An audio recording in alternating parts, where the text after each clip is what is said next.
বসিরহাট লোকসভা কেন্দ্রে ভারতীয় জনতা পার্টির প্রার্থী রেখা পাত্র এবং সেই কেন্দ্রের প্রার্থী রেখা পাত্রকে কেন্দ্র করে প্রাথমিকভাবে আমরা দেখেছিলাম বিজেপির যারা কর্মী সমর্থক রয়েছেন তাদের মধ্য থেকে একটা বিরোধিতা উঠে এসেছিল। অবশেষে সেই প্রার্থীকে ফোন করলেন প্রধানমন্ত্রী নরেন্দ্র মোদী। আজই রেখা পাত্রকে ফোন করেন প্রধানমন্ত্রী নরেন্দ্র মোদী। বসিরহাট লোকসভা কেন্দ্র সম্পর্কে বেশ কিছু পরামর্শও দিয়েছেন প্রধানমন্ত্রী রেখা পাত্রকে। এবং আমরা দেখেছিলাম দ্বিতীয় দফার প্রার্থী তালিকায় যখন রেখা পাত্রর নাম ঘোষণা করা হয় তখনই রেখা পাত্র তাদের প্রার্থী হিসেবে সঠিক প্রার্থী নির্বাচন হয়নি এমনটাই বলেছিলেন স্থানীয় বাসিন্দারা। পরবর্তীকালে প্রধানমন্ত্রী তাকে ফোন করলেন। আমরা কথা বলবো, আমাদের সঙ্গে রয়েছেন আমাদের প্রতিনিধি দেবাশিস সেনগুপ্ত। রেখা পাত্রকে প্রধানমন্ত্রী ফোন করায় তার প্রতিক্রিয়া কি বিজেপির অন্দরে? দেখো, রেখা পাত্রকে যখন প্রার্থী হিসেবে নির্বাচন করা হয় অর্থাৎ বিজেপির যে দ্বিতীয় বাংলার জন্য যে দ্বিতীয় তালিকা বেরোয় সেখানে দেখা যায় বসিরহাট লোকসভা কেন্দ্রে রেখা পাত্রকে প্রার্থী করা হয়েছে। তা নিয়ে উত্তর চব্বিশ পরগনা জেলা বিজেপির পক্ষ থেকে রীতিমতো তার মধ্যে একটা আলোড়ন পড়ে যায় এবং নিজেদের মধ্যে একটা দ্বন্দ্ব তৈরি হয় এবং সন্দেশখালীতেও একটা অংশে রেখা পাত্রকে বিজেপির প্রার্থী মনোনয়ন করা নিয়ে রীতিমতো একটা কিন্তু চাপানোতো চলতে থাকে এবং অনেকেই রেখা পাত্রকে পছন্দ করে না বা তাকে প্রার্থী হিসেবে চায় না, এমনও পোস্টার প্লাকার্ড হাতে দেখা যায়।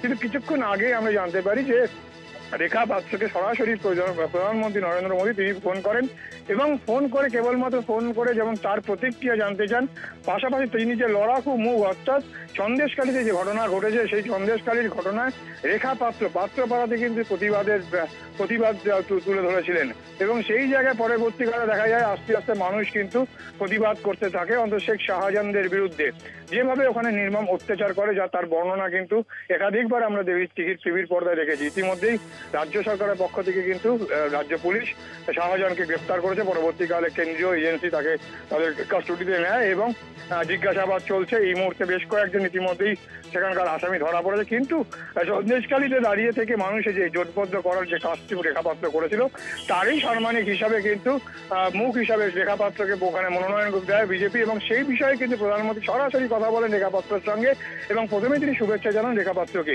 তাকে প্রার্থী করা নিয়ে তার প্রতিক্রিয়া জানতে চান এবং এর পাশাপাশি রেখা পাত্রকে তিনি বলেন যে তিনি যেভাবে প্রতিবাদের মুখ হয়ে উঠেছেন এবং পাশাপাশি তার যে রেখা পাত্রের যে অভিব্যক্তি যাতে সকলকে নিয়ে কাজ করা, সকলের জন্য লড়াই করা এবং যারা তাদের বিরুদ্ধে অত্যাচার করেছে সেই তৃণমূল কংগ্রেস কর্মী তাদেরও পাশে থাকার যে বার্তা, সেই বার্তাকে রীতিমতো আপ্লুত প্রধানমন্ত্রী এবং তিনি বলেন যে সন্দেশখালীর মানুষ নয় সারা দেশের মানুষ, পাশাপাশি রাজ্যের সমস্ত মানুষ কিন্তু এই রেখা পাত্রর এই সেই শক্তি, নারী শক্তিকে অন্তত বাংলার যে নারী শক্তি সেই নারী শক্তির পক্ষে থাকবে এবং এই আসনটি রেখা পাত্রকে অতি অবশ্যই দিল্লিতে জিতিয়ে নিয়ে আসবে, অর্থাৎ সাংসদ হিসেবে তাকে প্রতিষ্ঠা করবেন অঞ্চলের মানুষজন এবং কেবল তাই নয় সারা রাজ্যের এবং সারা দেশের নারী শক্তি যে উজ্জীবিত হবে এই রেখা পাত্রের যে আচরণ, রেখা পাত্রের যে অভিব্যক্তি, রেখা পাত্রের যে চিন্তাধারা তাকে কিন্তু স্বাগত জানায় এবং অভিনন্দন জানায়।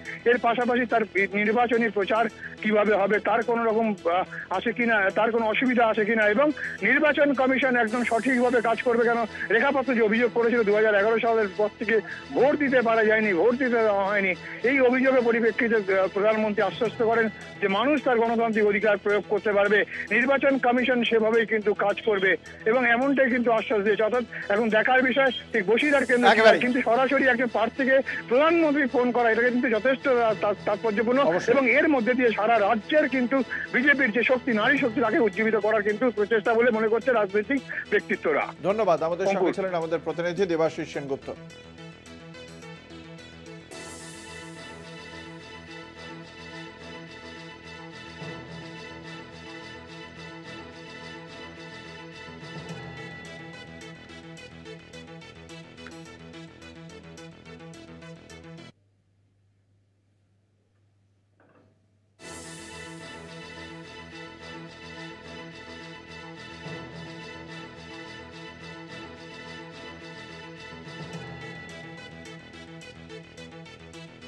সন্দেশখালীর প্রতিবাদী মুখ রেখা পাত্রকে ফোন করলেন প্রধানমন্ত্রী নরেন্দ্র মোদী। বসিরহাটের ভারতীয় জনতা পার্টির প্রার্থী রেখা পাত্র, বিজেপির দ্বিতীয় প্রার্থী তালিকায় তার নাম ঘোষণা করা হয়।